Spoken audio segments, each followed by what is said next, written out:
Okay, so the budget bill passed the House with no amendments that the Senate sent back to the House.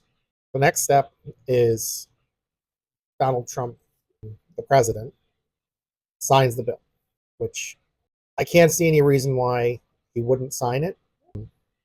I think that's almost an inevitability. This is bad. We know it's bad, but let's not catastrophize. We know the damages it's going to cause.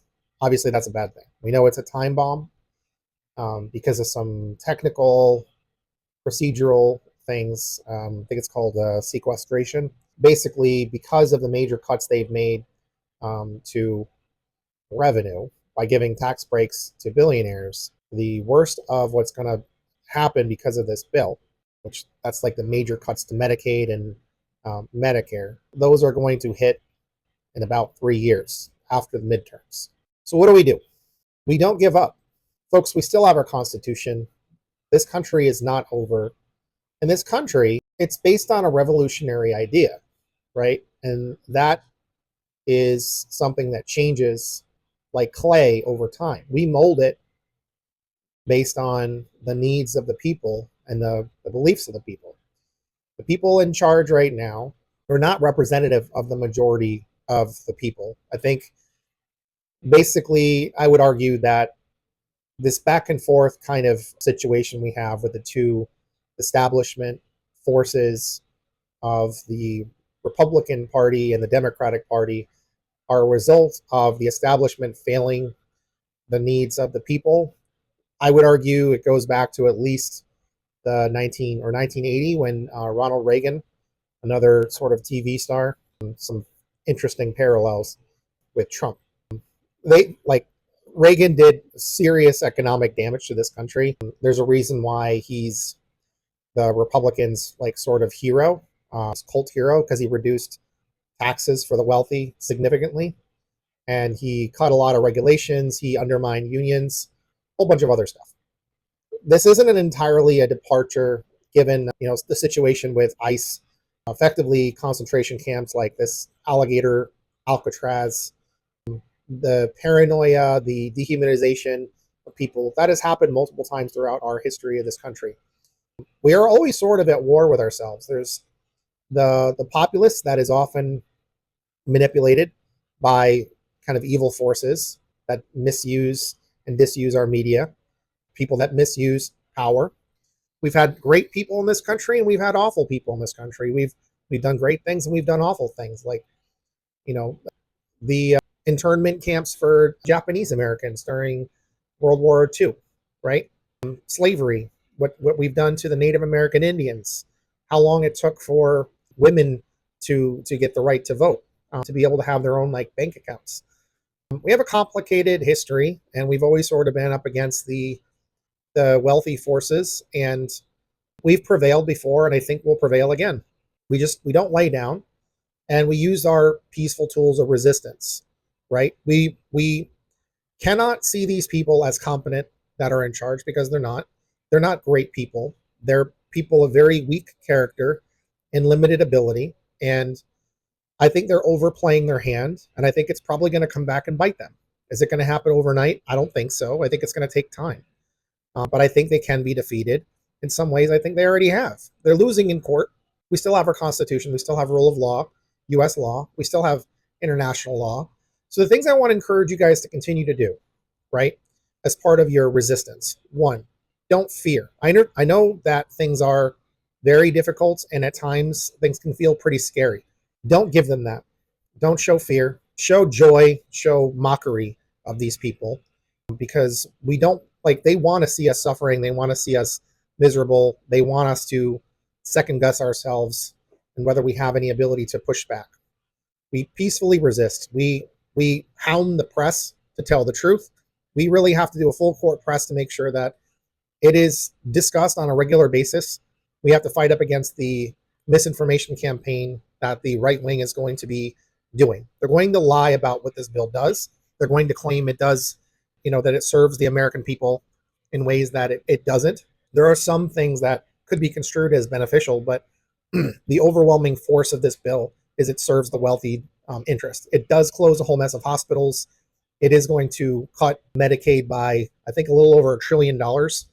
Those are significant. It's going to affect seniors. It's going to affect people with disabilities. It's going to affect veterans. It's going to affect kids. People will see the effects. Some it's going to take a little past the point where it's almost too late, but you can still call your senators. You can still call your representatives. I contacted a couple of mine today. I'm asking about things like, how do we get the ICCJ involved? That's the International Criminal Court of Justice, because we have ongoing serious human rights abuses and atrocities that do get international eyes involved, because there was a renditioning of people to third countries that they had never been before. But I think we're seeing an ethnic cleansing unfold, a genocide unfold, and we have to stand up for our people here that are being kidnapped and brought to different places, whether that's the private prisons where they can basically be slaves.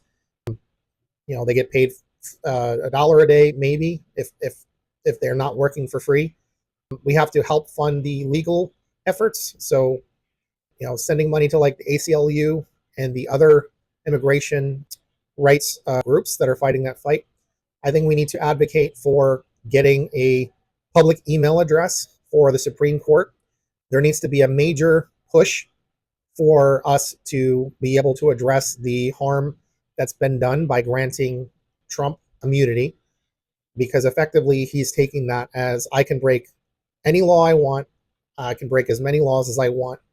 I can set a record, historic record, or record for the week of laws broken, violations of the Constitution, and also international law. So I think they need to revisit that. I think the idea that you can't indict a sitting president or other members that are in the line of succession, I think we need to be advocating for their detention and removal and prosecution, criminal prosecutions, and for those that have violated human rights, I think they should be brought to The Hague for prosecution and judgment and detention, criminal detention there.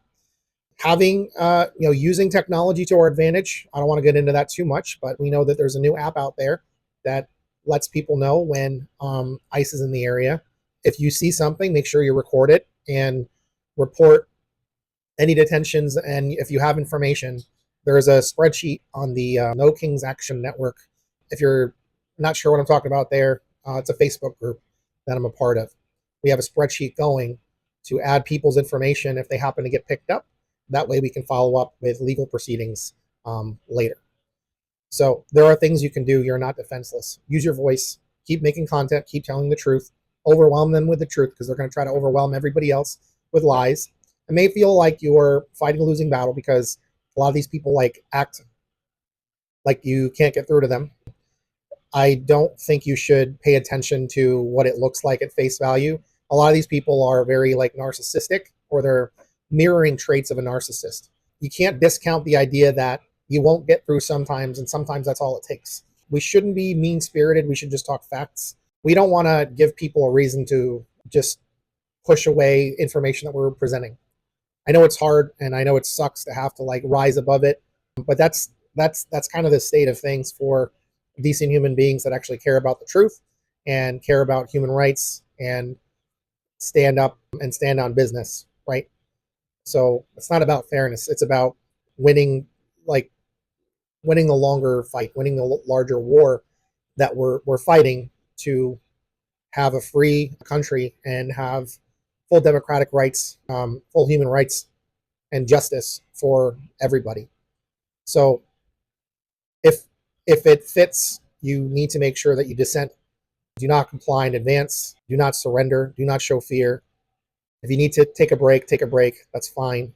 Everybody can do something, and something is enough. Whatever it is that you can do is enough, okay? Some days you'll be able to do more. Other days you have to just disengage, and I understand that. I've had my moments too. And if you're stuck in a position where it's not safe to not comply, you would engage in malicious compliance. If you're not sure about that, just go ahead and look that up. I'll try to give examples later. I would say the soldiers marching on Trump's birthday, where they looked all kind of out of sync, which is not normal for soldiers marching. Usually soldiers, they train on marching They drill for it about like 2 weeks in training, and once you do it, you kind of it's almost like riding a bike, right? Like you know what you're supposed to do, you know how to correct yourself and all that. So I think that's probably an example of malicious compliance. So chin up. We haven't lost anything yet. I know that this is another big step that is a big problem that we're going to have to overcome. I know it's going to hurt a lot of people. I don't like that either. All the more reason for us to continue to organize. And we're also against the corporate Democrats too. We have to keep pushing democratic socialist or socialist candidates because overwhelmingly that's what this country needs. It needs a big leftward shift. Remember, the biggest period of progress in America for regular people, the middle class, was under FDR. He was a democratic socialist. He had higher taxes. He broke up the big companies. He, you know, he went to battle with corruption, and he won. And then in New York City, they had a mayor. It's the guy that the LaGuardia Airport was named after. He was a democratic socialist too, and did strong social programs. We haven't really seen that in a while. We've seen a lot of socialism for the rich in this country, but not for the people in a while. And some of our most popular programs have that kind of bent to them, leftward bent. Like Social Security is a very popular program.